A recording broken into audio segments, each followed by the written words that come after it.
प्रिय दर्शकों नमस्कार। एक बार फिर से उपस्थित हूँ आप सबके सामने विश्लेषण जन्म कुंडली का इस कार्यक्रम के अंतर्गत। आज जो आपके सामने कुंडली लेकर के आया हूँ, ये कुंडली आई है मेरे पास जामनगर गुजरात से। शुरू करते हैं आज का कार्यक्रम। कहीं नहीं जाना है, बिल्कुल बन के रहिएगा। छठ महापर्व हमारे यहाँ बिहार में शुरू हो गया है और बड़ी अद्भुत बात है कि इसकी महत्ता कई हजार वर्षों से है और अभी तक बना हुआ है। मतलब इसमें आज भी इस व्रत की शुद्धता के बारे में ही इसकी चर्चा होती है ना।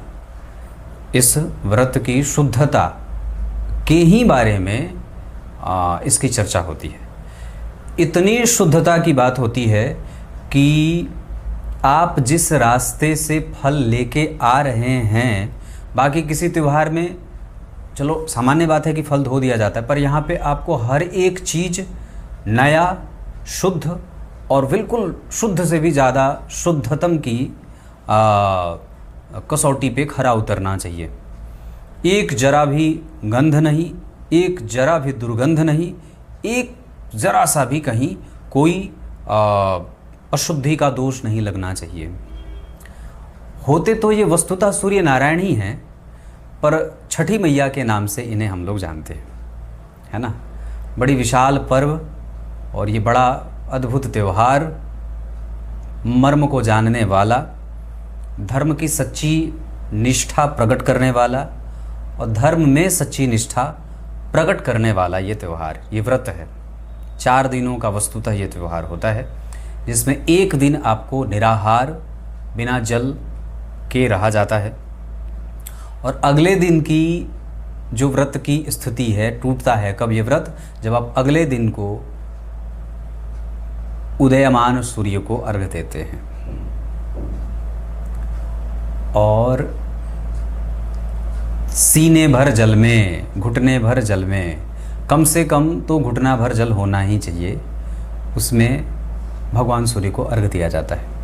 और इसमें सबसे विशाल जो बात है कि ये हमारे यहाँ मतलब बिहार, अब तो हर जगह खैर होने लगा, जहाँ जहाँ बिहार के लोग हैं, बिहार और यूपी के, पर सबसे विशाल बात है कि इस व्रत ने, इस त्यौहार ने, इस पर्व ने जो स्थान लोगों के हृदय में बनाया है, उससे ममत्व जुड़ना, छठ के अलग गीत, उसकी संगीत और जो एक धूम होती है हृदय में, जो इमोशन होता है, जो आपका जुड़ाव होता है, दुश्मनों से भी मित्र हो जाना, दुश्मनों से भी मैत्री कर लेना, प्रसाद के लिए मांग करके ग्रहण कर लेना और साफ सफाई का विशेष ध्यान रखना। गली तक धोए जाते हैं, सड़क तक धूल दी जाती है, इतना बेहतरीन और हर एक जगह पे इतना अलग। आप कोई भी व्यक्ति जब उससे आप इस मौसम में मिलेंगे, ये मौसम है छठ का, इस मौसम में अगर आप मिलेंगे तो उसकी सामान्य भाषा में भी, सामान्य बोली में भी एक अलग तरीके का अपनापन झलक जाता है। अरे नहीं ये छठ है, बहुत नेम का पर्व है। तो वो चाहे कितना ही कठोर हो, कितना ही हठी हो, वो कितना ही मतलब अलग तरीके का निर्दयी हो, पर इस व्रत, इस त्यौहार में छठी मैया की इतनी असीम कृपा होती है कि वो बिल्कुल अपना सारा भूल करके इस त्यौहार के रंग में रंग जाता है। आइए शुरू करते हैं आज का कार्यक्रम। कहीं नहीं जाना है, बिल्कुल बन के रहिएगा। ये कुंडली मैंने कहा जामनगर गुजरात से आई है। आइए विषय पे लेके आता हूँ। सबसे पहले कार्तिक माह, ये जन्म भी इस जातक का कार्तिक में ही हुआ है और दक्षिणायन में सूर्य होते हैं। इस वजह से बहुत इत्मीनान से अगर समझेंगे तो दक्षिणायन के जो सूर्य होते हैं वो व्यक्ति की कुंडली में कमज़ोर होकर के भी बली होते हैं। कमज़ोर होकर के भी बली होने का अर्थ होगा क्या कि ऐसा नहीं है कि ये पूर्णतया बली होते हैं, पर दक्षिणायन में भी बली होते हैं। उत्तरायण में तो बली होते हैं, दक्षिणायन में भी बली होते हैं, क्योंकि बहुत सारे ऐसे सफल लोगों की कुंडलियाँ देखी गई हैं जिसमें सूर्यदेव बली होते हैं और वो दक्षिणायन में होते हैं और उनको बलवान बनाए हैं। आगे बढ़ के बात करेंगे। हेमंत ऋतु में जन्मे लोग प्रेम के भूखे होते हैं। कृष्ण पक्ष में जन्मे हैं, इस वजह से कभी कभी कठोर बोलने की आदत सी होती है। गुरुवार को बच्चे का जन्म हुआ है, इस वजह से गुरुवार को जो जन्मे लोग होते हैं वो विशाल शरीर वाले होते हैं, पीत वर्ण के होते हैं, पीली गोराई लिए होते हैं, पीली जो है वो नेत्रों में पीलापन होता है और भविष्य को देखने वाला होता है। और कृष्ण पक्ष के तृतीया तिथि के चंद्रमा शुभग्रह होते हैं। जन्म का समय शाम का है, सूर्यास्त के बाद 19:17 और कृष्ण पक्ष है। तो कृष्ण पक्ष में सूर्यास्त के बाद का जन्म कभी कभी परेशान करता है। इस वजह से व्यक्ति के जीवन में कभी कभी या सामान्यतया उसे अनियमित होते देखा जाता है। कृष्ण पक्ष के दिन का जन्म अच्छा होता है, शुक्ल पक्ष के रात्रि का जन्म अच्छा होता है। तो कृष्ण पक्ष में सूर्यास्त के बाद का जन्म है, इस वजह से हमें नियमित दिनचर्या का पालन बच्चे से कराना होगा। संस्कार ऊंचे और अच्छे देने होंगे, वैसे व्यक्ति अपने जीवन में समस्त इच्छाओं की पूर्ति कर लेगा। रोहिणी नक्षत्र में जन्मे होने से ये भाग्यशाली बनाता है। उत्तरोत्तर व्यक्ति पद को प्राप्त करता है, अच्छे पदों पे विभूषित होता है, सरकार से जुड़ करके काम करने वाला होता है और पिता के सुखों का दाता होता है, पिता को सुख देने वाला होता है। रोहिणी नक्षत्र के वस्तुतः तो ये चंद्रमा का नक्षत्र है, पर इसके जो स्वामी देवता हैं वो ब्रह्मदेव हैं। तो ओम ब्रह्मणे नमः इस मंत्र का जप व्यक्ति के नाम से कम इसके नाम से 7000 बार या 5000 बार किसी ब्राह्मण से अभी तुरंत तत्काल करा देना चाहिए। और कुशा के ब्रह्मा जी बना करके उनकी पूजा धूप दीप अक्षत गंध नैवेद्य आदि से पूजित करके और इसी मंत्र का ओम ब्रह्मणे नमः का मंत्र जपना चाहिए। साथ ही साथ जिस दिन भी ये पूजा हो उस दिन चिरचीटा, जिसको आपा मार्ग बोलते हैं, उस जड़ की पूजा हो। थोड़ा सा जड़ काट करके लाया जाए कहीं से और उसकी पूजा करके वो जड़ इसके गले में बांध दिया जाए। परिध योग वणिजकरण वैश्यवर्ण और मनुष्यगण, इस वजह से व्यक्ति व्यावसायिक नेचर का होता है। धन लाभ और हानि दोनों जीवन में होते रहते हैं। सामान्यतया कुंडली में लग्न और लग्न का मान बहुत अच्छा बना हुआ है। लग्न पे पड़ रही दृष्टि तो वैसे किसी ग्रह की नहीं है, लग्न बली होगा क्योंकि चंद्रमा स्वग्रही हैं या उच्च के हैं। इस वजह से व्यक्ति कुशाग्र होता है, धनवान होता है, सुखी होता है और चिरंजीवी होता है, यशस्वी होता है, दयालु होता है, पिता का और माता का आशीर्वचन प्राप्त करने वाला होता है। लेकिन लग्न को पापकर्त्री लगा है, एक तरफ राहु दूसरे तरफ मंगल। अब जरा ध्यान से समझिए, पापकर्त्री और शुभकर्त्री के बारे में हमारे यहाँ जो ज्योतिष का विषय है उसमें कई बार कुछ भ्रम भी है। मैं इस पे एक अलग कार्यक्रम लेकर के जल्दी ही आऊँगा पापकर्त्री और शुभकर्त्री पे। पर मूलतया पापकर्त्री कब लगता है? जब एक ग्रह उसमें से वक्री हो, है ना।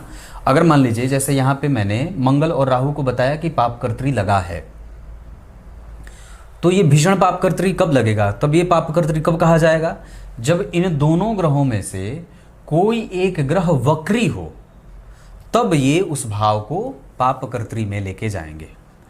अब जरा ध्यान से समझेंगे तो मंगल 0 अंश के हैं और 33 कला के मिथुन राशि में वो वक्री हैं। इसका अर्थ क्या होगा कि ये मंगल वृष में थे, मिथुन में गए हैं, वक्री होने के कारण ये वापस वृष से प्रभावित हैं, वृष राशि की तरफ मुड़ रहे हैं, या ये कह सकते हैं कि वृष राशि से प्रभावित होते हुए परिणाम करेंगे। तो एक ग्रह वक्री हो गया, तो इस वजह से लग्न को पापकर्त्री लगेगा। दूसरा, ये राहु भी कहाँ थे? वृष राशि में थे, क्योंकि राहु जो होते हैं वो कैसे होते हैं? उल्टा गमन करते हैं। तो मीन में तो थे नहीं, वृष में थे। वृष में से कहाँ जाएंगे? मेष में। मेष में से कहाँ जाएंगे? मीन में। मीन में से कहाँ जाएंगे? कुंभ में। तो राहु वक्री गति से सदैव चलते हैं, राहु और केतु वक्र ही चलते हैं। तो ये वृष राशि में परिणाम दे रहे थे। कितने अंशों पे हैं? 19 अंश के हैं। इस वजह से राहु का वक्रत्व इस भाव को प्रभावित कम करेगा, लेकिन मंगल का वक्रत्व इस भाव को ज़्यादा प्रभावित करेगा। तो एक ग्रह तो वक्री हो ही गया ना, मंगल, और वक्री हैं वो 0 अंश 0 अंश 33 कला के हैं, यानी कि अभी वो ग्रह जस्ट वक्री हो रहा है या वक्रत्व का प्रभाव डालेगा। इस कारण से लग्न को पापकर्त्री लगेगा। अब लग्न बलवान है क्योंकि उच्च के चंद्रमा लग्न में विराजमान है, पर वस्तुतः पापकर्त्री लगा है। इस वजह से जब तक हमें कोई भी चीज़ प्राप्त न हो जाए तब तक उसके बारे में कोई भी इच्छा या होता ना जैसे कि हल्ला मचा देना, ये कर देना, ये हो जाएगा, ये कर लूँगा, ये हो जाएगा तो ये हो जाएगा, ये कर लूँगा तो ये हो जाएगा, उसके फल की चिंता या उसके फल के बारे में कोई भी चिंतन नहीं करना चाहिए, नहीं तो वो काम में नज़र लग जाती है। लग्न जब पापकर्त्री का होता है तो व्यक्ति के जीवन में परेशानियों का सामना भी करवाता है। पर एक बात मैं बहुत अच्छा कहूँगा कि कम से कम लग्न में उच्च के चंद्रमा विराजमान हैं और अपने उच्च की राशि में विराजमान हैं, अपने नक्षत्र में विराजमान हैं, और साथ ही साथ इस कुंडली के लिए भाग्य भाव बलवान है। भाग्य भाव का स्वामी और भाग्य के कारक दोनों बली हैं, गुरु अपनी राशि में और शनि अपनी राशि में, और व्यक्ति की कुंडली में साहस भी है क्योंकि शुक्र अपनी राशि में बैठे हैं। तो यहाँ शुक्र अपनी राशि में, चंद्रमा उच्च के, गुरु अपनी राशि में और शनि अपनी राशि में। तो 1 2 3 4 ग्रह तो ऐसे ही बली हो गए। छठवें भाव में बुध और शुक्र भी बैठे हैं। इस वजह से ये भाव कभी कभी व्यक्ति को या तो बिल्कुल पॉजिटिव कर देगा या तो बिल्कुल नेगेटिव कर लेगा। तो ऐसी अवस्था में हमें वहाँ पे संतुलन बनाना होगा और अपने से बड़ों का सामान्यतया सदैव आदर भी करना होगा। नौकरी के योग इस कुंडली में बिल्कुल बने हुए हैं, इसमें कोई संदेह नहीं है। और मैं जहाँ तक देख रहा हूँ कि वहाँ तीनों ही ग्रह सूर्य, बुध और शुक्र व्यक्ति की कुंडली में विशाखा नक्षत्र में तुला राशि में बैठे हैं, केतु वहाँ राहु के नक्षत्र में बैठे हैं। नौकरी का योग बहुत अच्छा है, लेकिन फिर भी विशाखा नक्षत्र जो इंद्र और अग्नि का आधिपत्य स्वीकार करता है, इंद्रागिन नाम के देवता विशाखा नक्षत्र के स्वामी हैं, देवता हैं, तो वो उग्र हो जाते हैं। अग्नि भी उग्र और इंद्र नाम के देवता इंद्र भी उग्र देवों में आते हैं। तो इस वजह से सूर्य में भी उग्रता है, बुध में भी उग्रता है और शुक्र में भी उग्रता है। तो अब क्या होगा कि ये ग्रह व्यक्ति को बहुत ज़्यादा बैलेंस बनाने में या पेशेंस लेवल को कमज़ोर भी कर सकते हैं। मतलब हमें इस जातक को पेशेंस लेवल बनाए रखने की सलाह देनी चाहिए। क्लियर है? और पंचांग पे मैं बात कर रहा था कि कृष्ण पक्ष में जन्मे हैं, तो ये तो ठीक है कम से कम, पर फिर भी हमें थोड़ी बहुत नियमित दिनचर्या का पालन का ध्यान रखना होगा। केंद्र के 3 घर खाली हैं, दशम, सप्तम और चतुर्थ। त्रिकोण के पंचम भाव के स्वामी छठवें भाव के स्वामी के साथ लग्नेश स्वग्रही, पर व्यक्ति को कई बार व्यापार करते हुए देखा जाता है, या कई बार वो ये जातक शिकायत करता रहेगा कि मैं 3 साल से यहीं अटका हूँ, 5 साल से यहीं अटका हूँ, 7 साल से यहीं अटका हूँ, आगे बढ़ नहीं रहा। तो उसके असंतोष की प्रवृत्ति के कारण ऐसा हो सकता है। वनस्पत उसका भाग्य कमज़ोर बिल्कुल भी नहीं है, स्मूथली उसके सारे काम ही बन जाएंगे और कभी भी वो किसी से मांगने के लिए जाएगा नहीं। उसका पोषण सिर्फ उसके माता पिता के ही द्वारा नहीं होता, बल्कि बुआ के पास, मामा के पास, बड़े पिताजी के पास, इन लोगों से भी उसको बहुत अच्छा सुख प्राप्त होता जाता है। क्लियर है? अब आगे बढ़ते हैं। मैं लग्न और नवांश में ग्रहों की स्थितियां बता दूं तो आपको एक चीज़ जो अगर थोड़े से ज्योतिष को समझते होंगे, यहाँ भी 2 नंबर की राशि बनी है, यहाँ भी 2 नंबर की राशि बनी है, यहाँ भी 2 नंबर की राशि बनी है, और छठवें भाव में लग्नेश बैठे हैं। यहाँ के लग्नेश जाकर के जन्म कुंडली में द्वितीय भाव में बैठे हैं और यहाँ के लग्नेश जाकर के तीसरे भाव में बैठे हैं। इसका स्पष्ट अर्थ निकलेगा कि व्यक्ति अगर अपनी ऊर्जा का सही नियमन और सही संचरण करता है, सही संचालन करता है, सही उसका उपयोग करता है, तो वो व्यक्ति इतना आगे जा सकता है जितने उसके कुल खानदान में क्या 20 पुश्तों तक कोई ना किया हो। ये बात मैं लिख के दे सकता हूँ, सोने के अक्षर से ये बात लिख लीजिए कि इस कुंडली के पास इतना सामर्थ्य है, इतनी बल है, इतना बलवान है ये कुंडली कि व्यक्ति अपने भुजाओं के बल से चाहे वो कुछ भी करे, उससे मतलब नहीं है कि वो क्या कर रहा है, पर जो भी करेगा अपने समाज और नाम समाज में अपना नाम, अपने कुल खानदान का नाम रोशन करने वाला होता है। वो कुल दीपक की भांति रोशनी करने वाला होता है। अपने धन से, अपने व्यवहार से, अपने गुणों से, अपने पराक्रम से कई लोगों के घरों की रोशनी जलने का कारण बनता है। और ये बात मैं इस बात पे कह सकता हूँ क्योंकि लग्न कुंडली बलवान हो रही है, नवांश कुंडली का लग्नेश ठीक है, चंद्रमा के साथ बैठे हैं, दशमांशा चक्र में सूर्य और शनि बैठ करके स्वतंत्र कारोबार करने वाला और नौकरी करने वाला बना देते हैं। प्राइवेट नौकरी का योग इस कुंडली में नहीं है। प्राइवेट नौकरी करना भी नहीं है, आप स्वतंत्र स्वयं का कारोबार करिए। भाग्य का साथ आपके साथ है, धर्म आपके साथ है, पूर्वजों का आशीर्वाद आपके साथ है, आपकी न्यायप्रियता आपके साथ है, आपका दान प्रिय होना साथ है, नियमितता आपके पास है, कंसंट्रेशन आपके पास है, समस्याओं को समझने की शक्ति आपके पास है, ब्राह्मणों को देने की शक्ति और देने की कला, देने के लिए धन, देने के लिए पर्याप्त साधन, ये सब आपके पास है। अब आगे बढ़ के मैं आपको इनकी कुंडली में मैंने ये जो बात कही 2 नंबर वाली, ये बहुत अच्छी बात है। द्वितीय भाव में मंगल बैठे हैं 12वें भाव के स्वामी होकर के, और मंगल और शनि का संबंध प्रत्यक्षतया भाग्य भाव से बन रहा है। मंगल की 7वीं दृष्टि यहाँ और मंगल की उच्च दृष्टि यहाँ पड़ रही है, पर यहाँ पे इस भाव के स्वामी यहीं बैठे हैं। इस वजह से शनि और मंगल का संबंध 9वें भाव से, तो व्यक्ति उच्च शिक्षा, विदेश गमन, धर्म से जोड़ करके, चैरिटी से जोड़ करके कुछ भी काम करे तो बहुत सफल होगा। नौकरी भाव के स्वामी नौकरी भाव में, राहु की दृष्टि अष्टम भाव पे, मंगल की दृष्टि अष्टम भाव पे और अष्टमेश एकादशवें भाव में। इस वजह से जन्म कुंडली के अष्टम भाव पे राहु, शनि या मंगल या इस भाव के स्वामी अगर स्वग्रही नहीं होते तो ये भाव कमजोर हो जाता, पर राहु और मंगल की दृष्टि के कारण व्यक्ति के जीवन में अकाल मृत्यु वगैरह का कोई दोष नहीं बनेगा। हाँ, पर इतनी बात जरूर कहता हूं कि व्यक्ति के जीवन में चोट चपेट की घटनाएं हो सकती हैं। प्रायः उसे अनजान लोगों के भय से बचाने की आवश्यकता है। अनजान लोगों से उसको नुकसान होता है, जेब कतरों से, अस्त्र शस्त्र से, पहाड़ से, नदी से, झरने से, तालाब से, पोखरा, गंगा जी आदि से दूर रहने की सलाह दी जाती है, विष वाले जानवरों से। इसके अतिरिक्त मंगल वक्री हैं 0 अंश के, तो वो वहाँ पे डेविएट करेंगे। इसके कारण कई बार व्यक्ति में एक झक्कीपन की स्थिति आ जाती है, जिद पाल लेना, है ना। तुरंत ठीक भी है, तुरंत नाराज भी है, तुरंत इमोशनल होता है, तुरंत प्रैक्टिकल होता है। तो ये जो स्वभावगत बातें देखने को मिलेंगी वो द्वितीय भाव के वक्री मंगल के कारण होगा। लग्न के अधिपति जन्म कुंडली में शुक्र राहु से दृष्ट हैं, इस वजह से व्यक्ति कई जगह से धन कमाने वाला बनेगा और बहुत ही ज़्यादा दिमाग लगाने वाला दिमागी होता है। वो अगर कोई भी शत्रुता पाल ले या मित्रता पाल ले तो उस पे वो बहुत लंबे समय तक टिक करके रहने वाला भी होता है। उसकी मैत्री जिससे हो जाए तो बहुत ही पुरानी चलती है।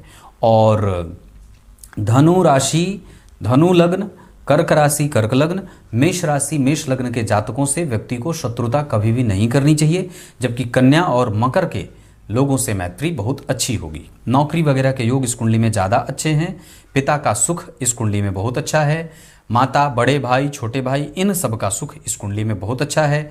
कम्युनिकेशन के प्रति अच्छा रवैया रखना, ऑप्टिमिस्टिक प्रवृत्ति रखना, कम्युनिकेट करना और पराक्रमी होना, साथ ही साथ पराक्रम का सुख प्राप्त करना, छोटे बड़े भाई बहन, छोटे भाई के भाग्य से आगे बढ़ना, छोटे भाई का सुख, ये सब भी बहुत अच्छा बना हुआ है।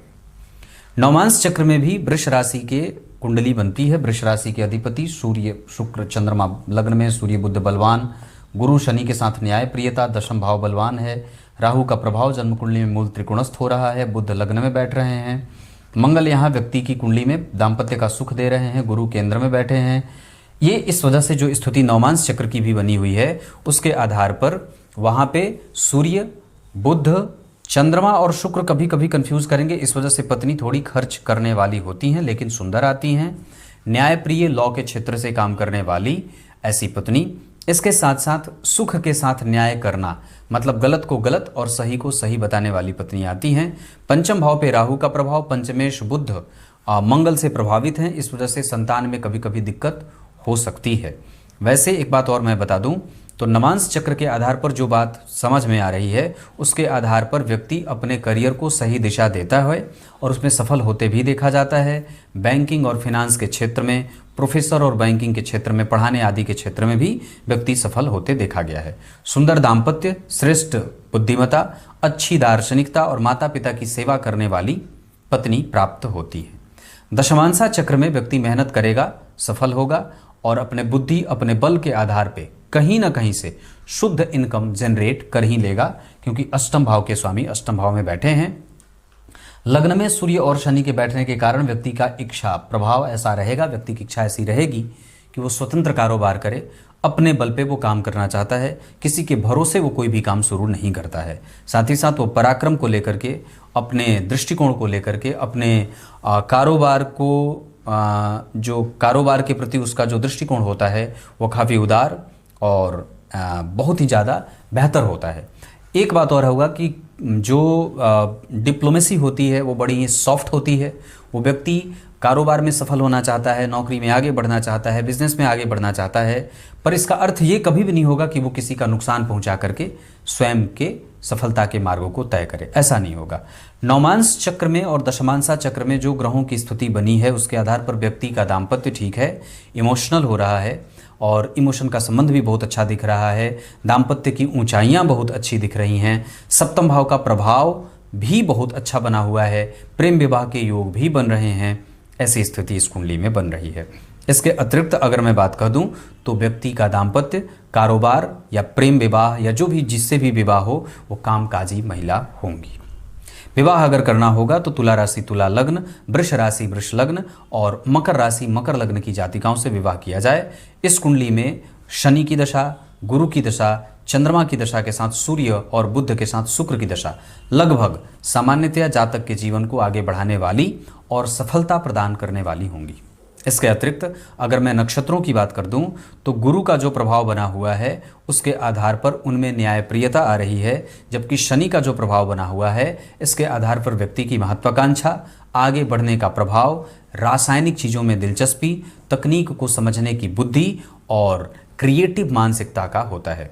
इतना ही नहीं, पंचम भाव पे गुरु की दृष्टि व्यक्ति की शिक्षा में बाधाएं नहीं आएंगी और तृतीय भाव के स्वामी चंद्रमा का उच्च का होना लग्न में और चंद्रमा से एकादशवें भाव में गुरु का होना, माता पिता भाई बहन कुटुंबजन इन लोगों से मतभेद नहीं होता और व्यक्ति उनकी सेवा भी करता है।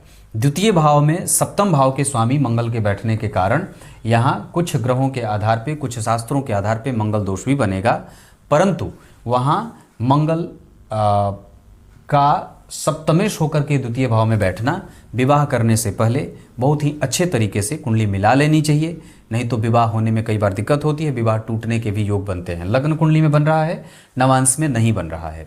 मतलब अगर कुंडली सामान्यतः असामान्य से थोड़ी बेहतर मिल जाती हो तो हमें विवाह करना चाहिए, पर आवश्यक रूप से छानबीन कर लेनी चाहिए।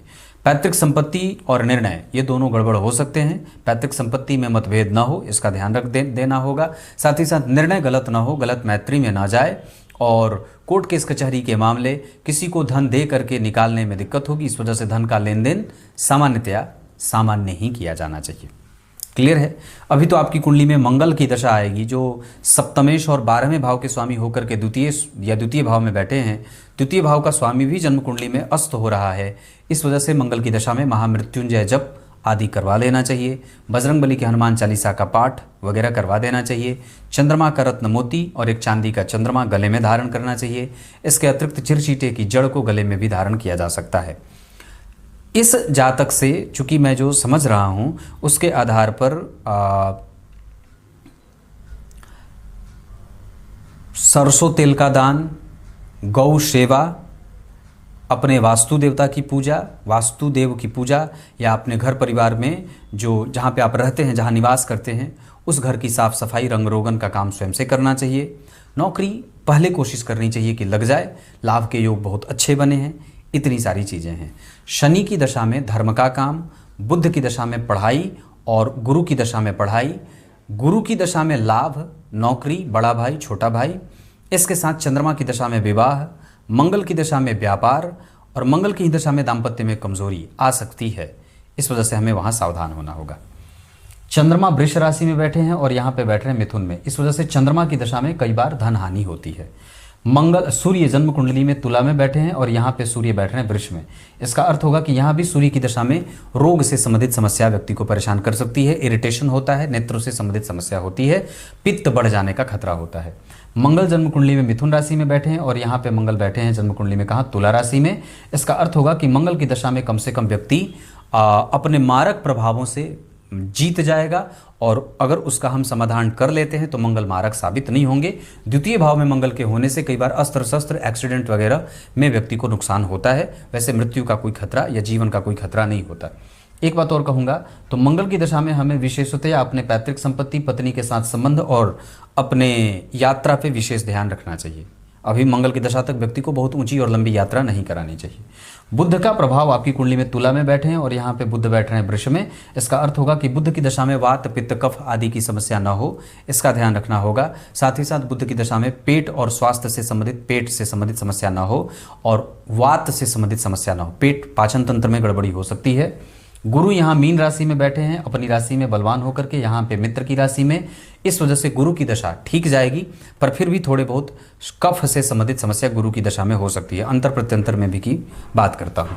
शुक्र का प्रभाव जो बना हुआ है उसके आधार पर तुला राशि में शुक्र बैठे हैं, जबकि यहाँ पे मिथुन राशि में बैठ रहे हैं। शुक्र की दशा भी व्यक्ति को यश, मान, पद, प्रतिष्ठा और रोशनी देने वाली बनेगी।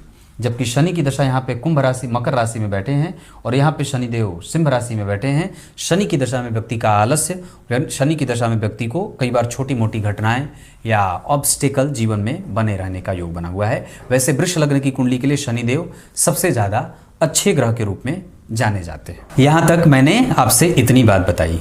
अब हमें ध्यान किस बात पे देना है, दशाओं पे मैं विशेष चर्चा करूँगा।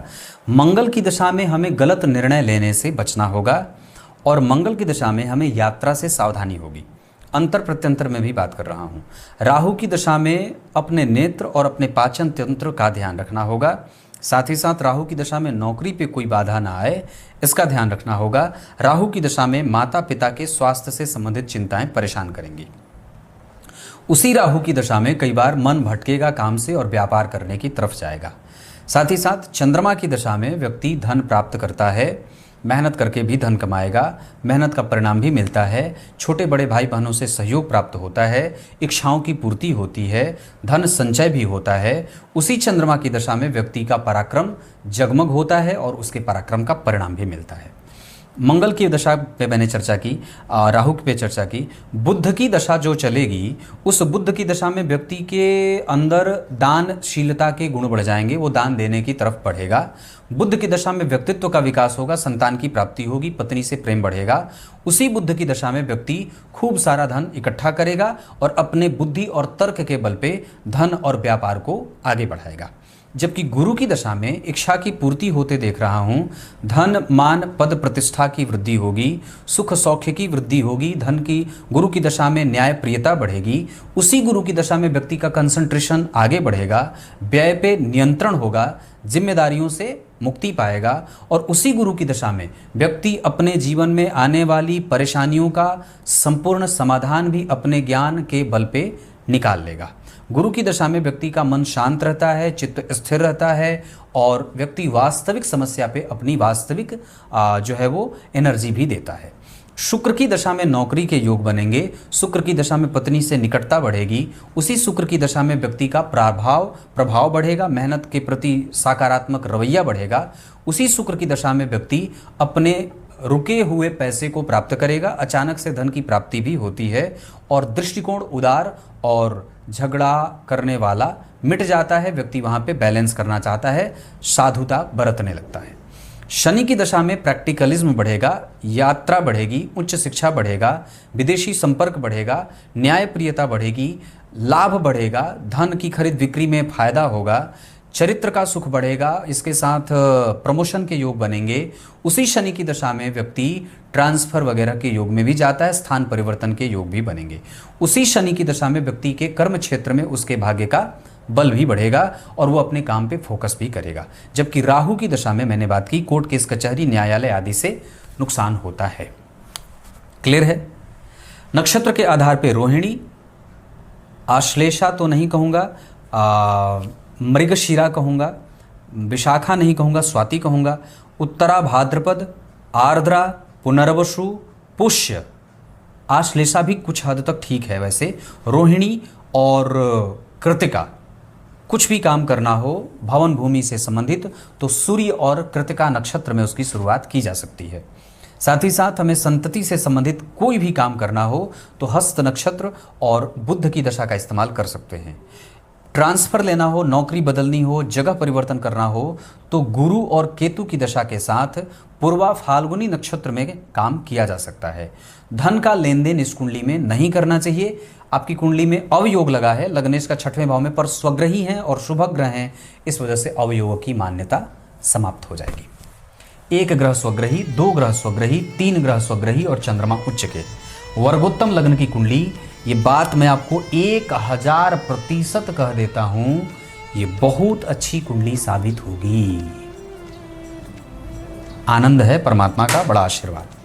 तब तक के लिए बहुत बहुत नमस्कार।